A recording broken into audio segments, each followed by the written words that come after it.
Seguidamente tenemos la presentación del doctor José Amiel Pérez, que nos va a hablar sobre células madres, limitaciones y oportunidades para su desarrollo en el país. Doctor Amiel. Muchas gracias, doctor Cabezas. Para mí, en primer lugar, es muy grato decirles que es muy grato estar acá el día de hoy y agradecer la invitación del Instituto Nacional de Salud, particularmente al doctor Cabezas, al doctor Zunio Bursen, que no está aquí, está de viaje, y también a la Academia Nacional de Medicina, el doctor Segarra, creo que también está en recuperación, pero les agradezco mucho por esta oportunidad para dirigirme a ustedes. En primer lugar, mi muy grata impresión con la exposición del doctor Guido. Nos deja muy satisfechos con la labor que él viene realizando y que nos abre nuevas puertas al futuro de la medicina en el Perú. En cuanto a las células madre, que nosotros estamos trabajando en la Universidad Científica del Sur, pero que también se trabaja en muchas áreas en el Perú, ¿no? Es importante tratar en principio de aclarar qué son las células madre, ¿no? Y cuáles son las posibilidades a futuro.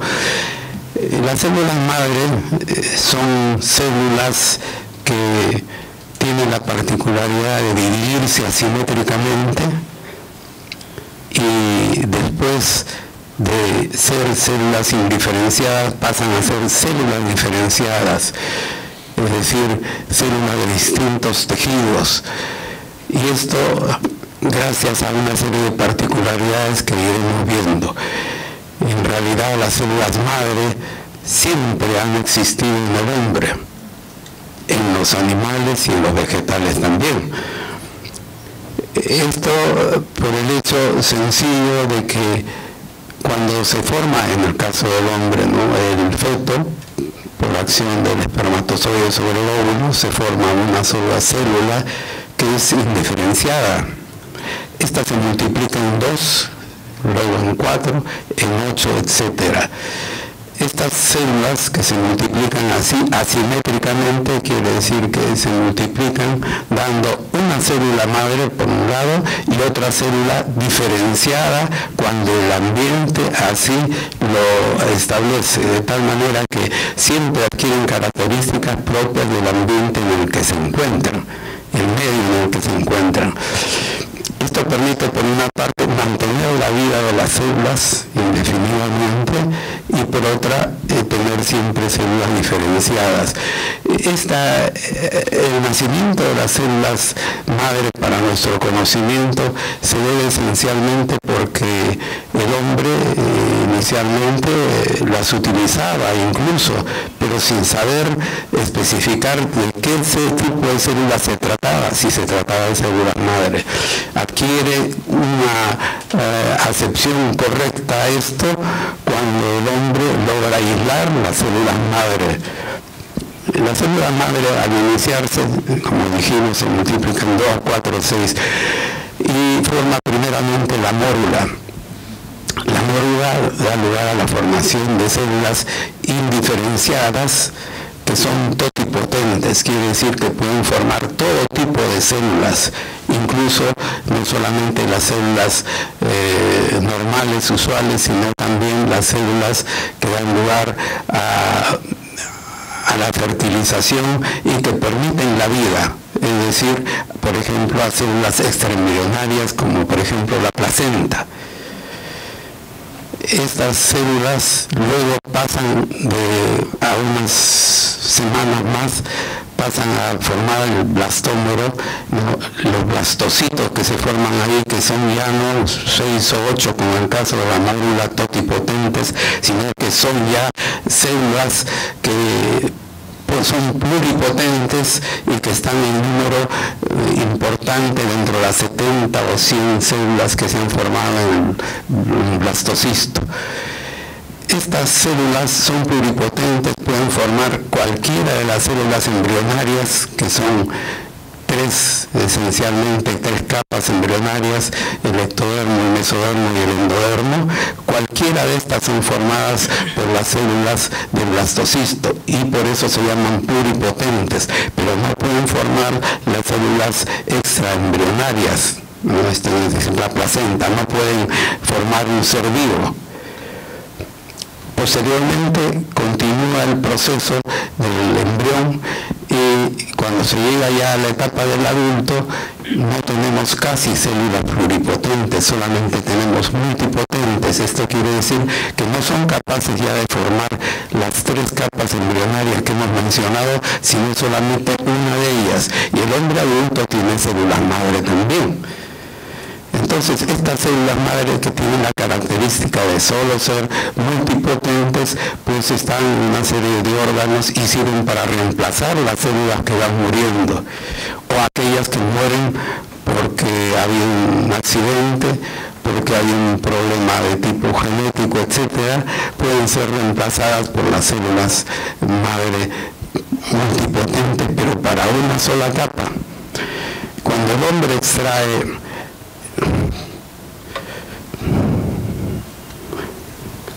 Cuando el hombre extrae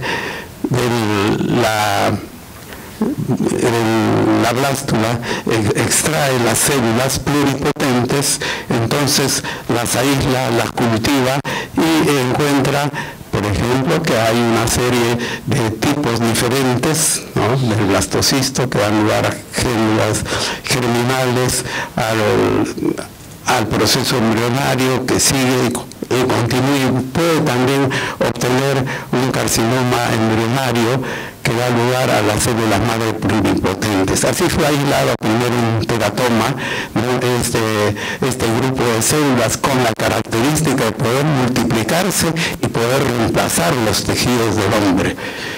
Esto fue muy importante porque recién el hombre tuvo conciencia de lo que significaba la célula madre en sí y estableció, ¿no?, correctamente una serie de conceptos que hoy día conocemos y muchos de los cuales siguen evolucionando enormemente. Hay mucho por estudiar en células madre, hay mucho desconocido, pero se está trabajando bastante para ello. Las células, como decimos, el huevo cigoto formado primeramente da lugar a la médula, al blastocisto, y de estas se forman las células embrionarias. Estas células que pueden reparar el organismo cuando una célula muere por accidente, por enfermedad, etcétera, estas células son importantísimas, pero plantean un problema. Las células de la totipotentes de la módula, estas células no las podemos utilizar. Hay un problema ético muy serio. Son embrionarias, pero no las podemos utilizar sencillamente porque es quitarle la vida a un ser futuro en favor de un ser enfermo.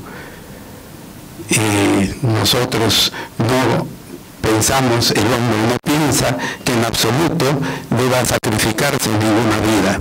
Entonces el problema ético dio lugar a que Estados Unidos, por ejemplo, en Estados Unidos, cuando yo estuve en Johns Hopkins, me dijeron, miren, nosotros acá tenemos toda clase de células neuronales, todos los tipos, subtipos, etcétera, y somos los más avanzados en todos los Estados Unidos.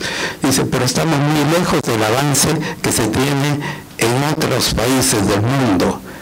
Ellos no tienen la restricción que tenemos nosotros, porque el presidente Bush impidió que se subvencionen los trabajos que se estaban haciendo con células embrionarias. Nosotros no podemos hacer esto.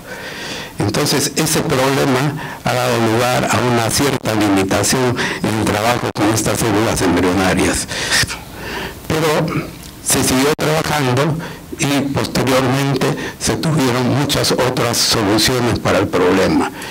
Con las células madre pluripotentes tenemos las tres capas, el ectodermo, endodermo y el mesodermo, con las células a las cuales pueden dar lugar cada una de ellas, neuronas, astrocitos, fibroblastos, músculos, pulmones, hígado, páncreas, etc. Cada una de las que se obtiene a partir de las células madre. Y esto es extraordinario. Es más, si uno coloca una célula madre en tejido en el hígado, va a tener células hepáticas. Si uno coloca en los riñones, en células renales. Si es en el corazón, células cardíacas. Si es en el cerebro, neuronas, ¿no? La misma célula colocada en diferente medio da diferente tipo de células. Lo extraordinario de las células madre es eso, lo cual siempre hizo pensar en un futuro extraordinario y se le denominó la promesa terapéutica. Se decía en ese entonces, hace años, hace unos 10, 12 años, se decía que en 10 años más ya se iba a estar usando plenamente la célula madre en terapéutica, lo cual no ha sido cierto. ¿Por qué? Porque todavía estamos trabajando en este asunto, todavía hay muchos problemas que superar.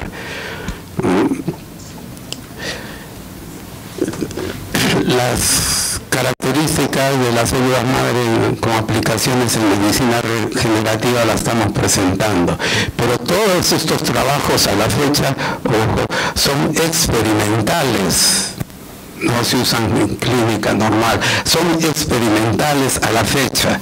Es un riesgo no usarlas como trabajos permanentes en clínica, ¿no? En terapéutica en general, porque puede haber una serie de problemas, ¿no?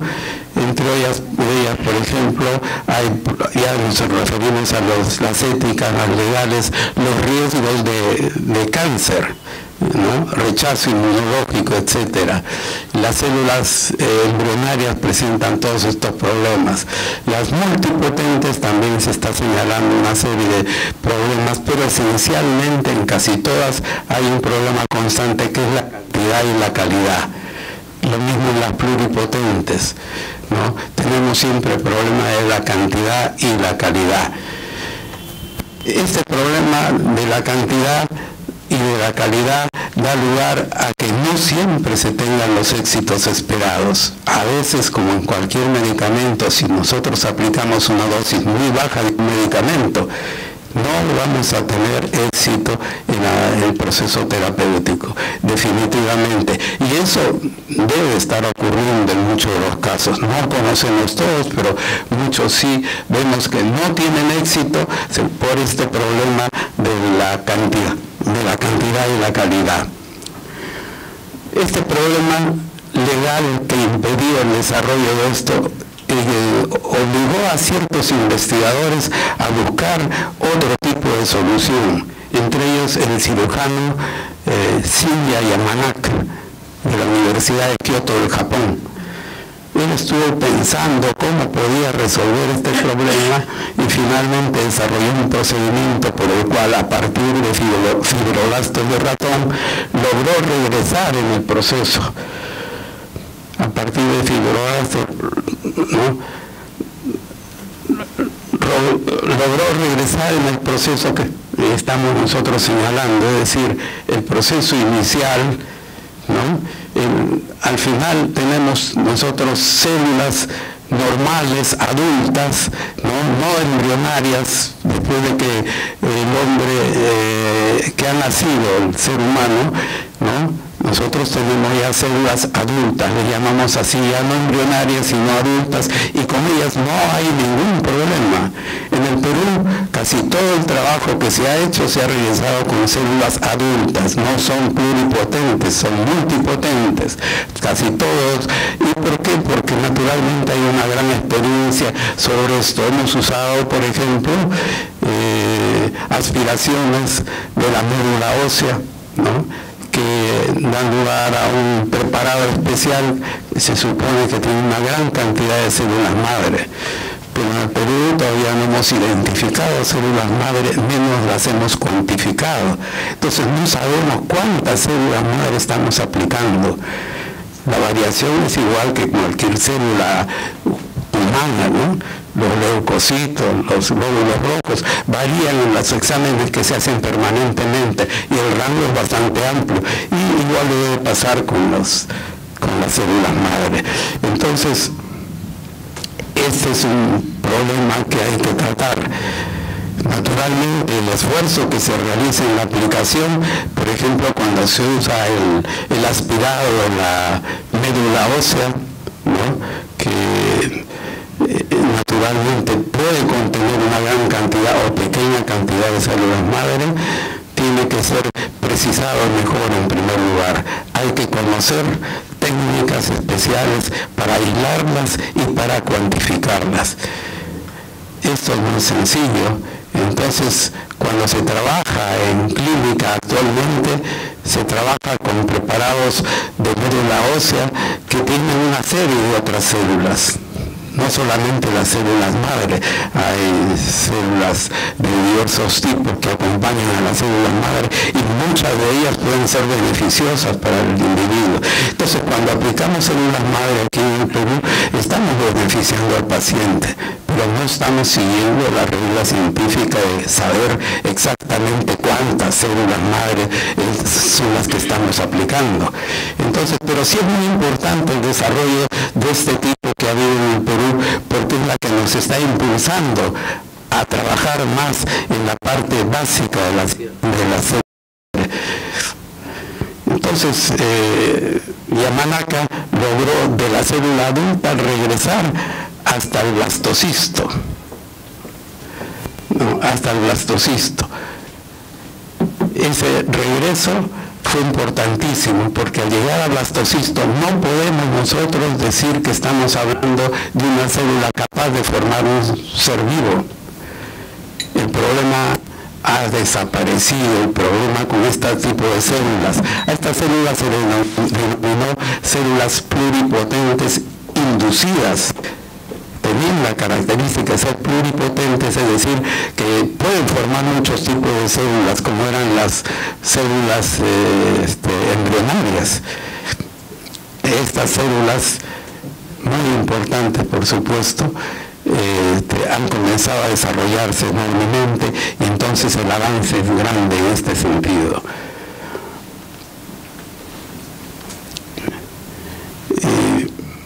Nosotros comenzamos a trabajar y atacar el problema de la cantidad y del reconocimiento de células. En la universidad hemos identificado una serie de células, hemos trabajado mucho con estas y finalmente estamos tratando de buscar cómo tener células con calidad y con cantidad. Calidad, ¿qué quiere decir? Que estas células madre no deben mutar. Esto que es una gran virtud de las células madre, de poder transformarse en otras células ahí en el medio donde están, cuando se trata de hacer estos estudios pasa más bien a ser un problema, una dificultad.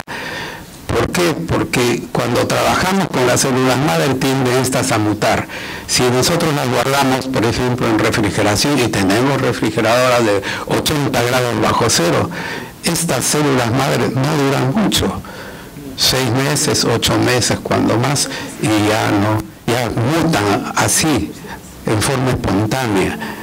Pero si las tenemos 180 grados, entonces bajo cero, en nitrógeno, 190, entonces sí, nosotros podemos decir que estamos, por supuesto, manteniéndolas. Eso es lo que se hace con el cordón umbilical.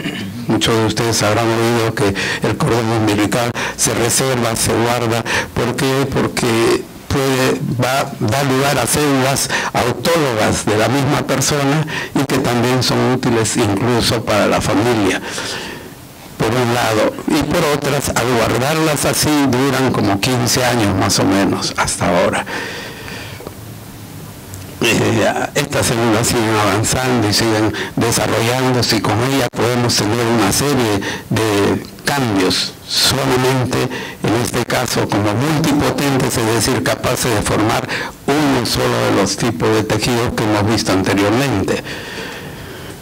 Un estas experiencias exitosas de Silvia Yamanaka, ¿no?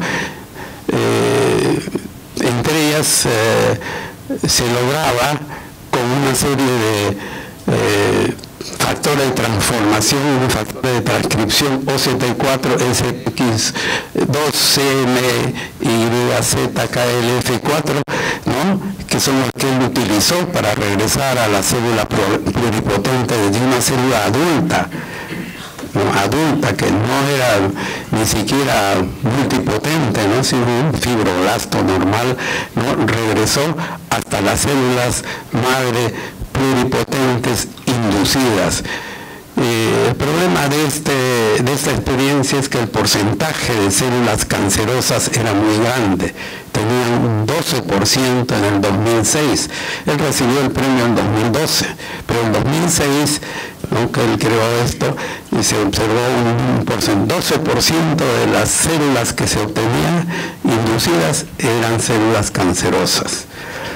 Ahora, la tendencia es al cáncer, ¿no? Inicial de haber descubierto estas células después de observar los teratomas y después de este proceso de células madre inducidas pluripotentes con porcentaje de células cancerosas, ¿no? Ha dado lugar a una serie de estudios. Nosotros pensamos también en esta posibilidad, que era una hipótesis de que el cáncer podía ser el resultado de una célula madre.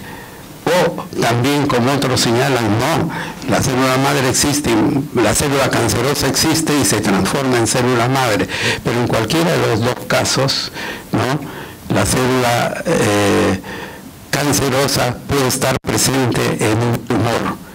Estar presente en un tumor significa que el quimioterápico, la radiación y cualquier otro elemento terapéutico para el cáncer puede ser beneficioso y acabar con las células, ¿no? cancerosas, pero no con las células madre que pueden estar ahí, y esos son las células que después pueden dar lugar a las recidivas que conocemos. ¿Por qué es que puede volver el cáncer después de 3, 5, 10 años incluso? Porque hay células madre que permanecen ahí todavía y que no han sido afectados ni por la radiación, ni por la quimioterapia, ni por cualquier sistema que pudiera darse. De tal manera que esto nos llevó a nosotros a tratar de demostrar que existen células, porque era una hipótesis solamente, pero que existen células madre que son células cancerosas. Tomamos de un perro hembra células, ¿no? Células del área cancerosa, y efectivamente identificamos el factor OCT4 y también el factor de cáncer de la misma célula. Entonces pensamos, sí, hemos podido demostrar que realmente lo que era una hipótesis existe en realidad. 4 meses después que nosotros publicamos este trabajo, aparecieron en Italia, en Holanda, en Bélgica,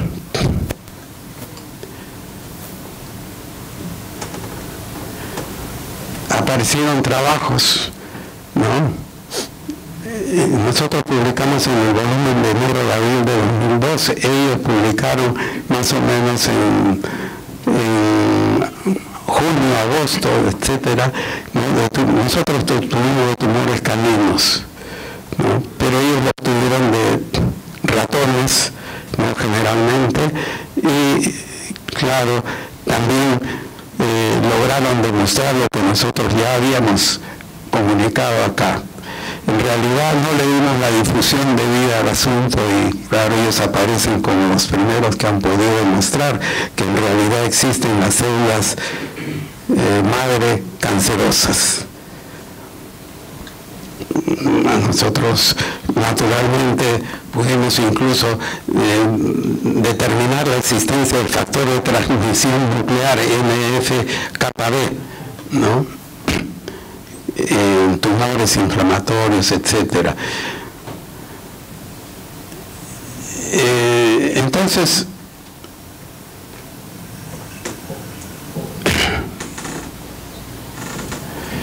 el esfuerzo realizado nos lleva a dos caminos. Uno es tratar de conseguir células madre en la cantidad suficiente, y para eso estamos trabajando.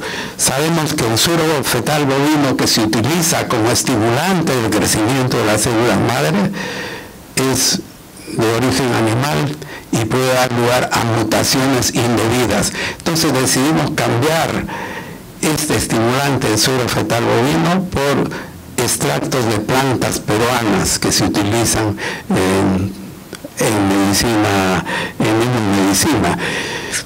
y comenzamos a trabajar. El problema que hemos tenido hasta la fecha es que en el mismo lugar donde con la prueba que trabajamos, que es la XTT, en el mismo lugar, ¿no?, de la presencia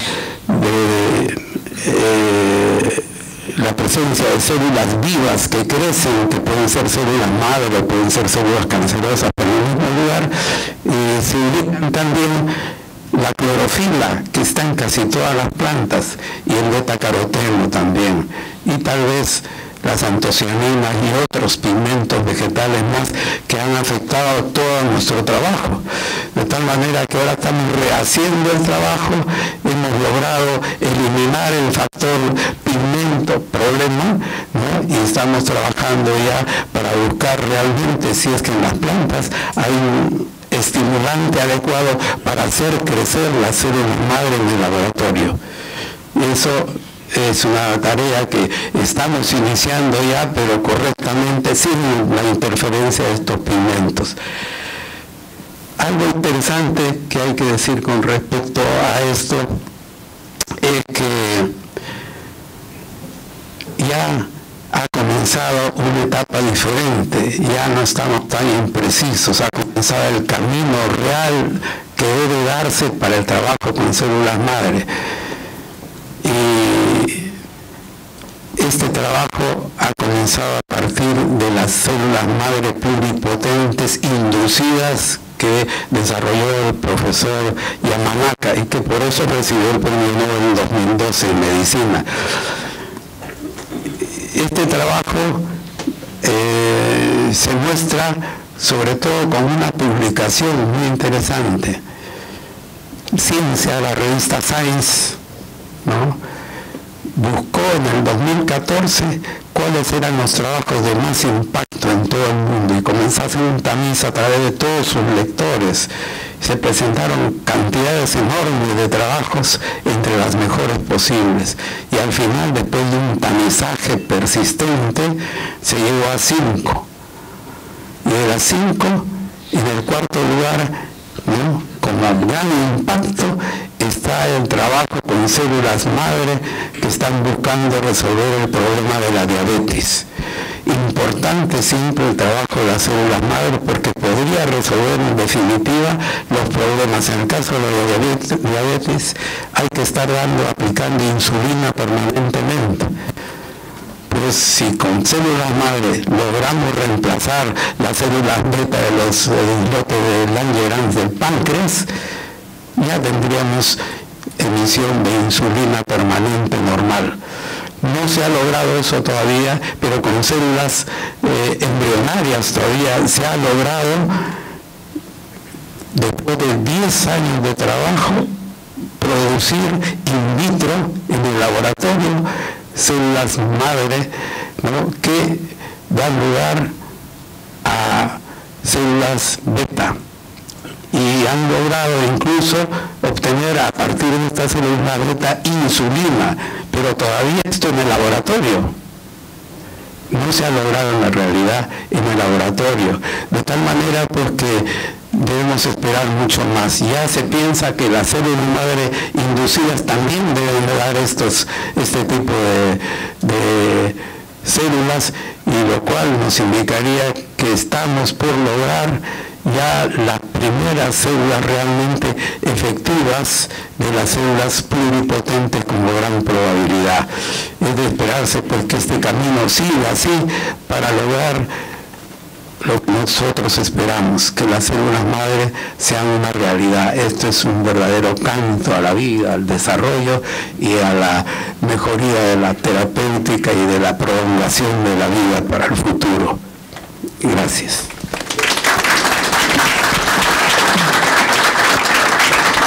Muchas gracias, doctor Amiel.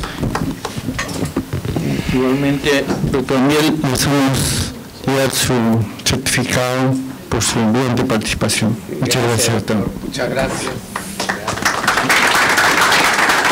Seguidamente tenemos la presentación del doctor Mario Cornejo sobre neurogenética en el Perú.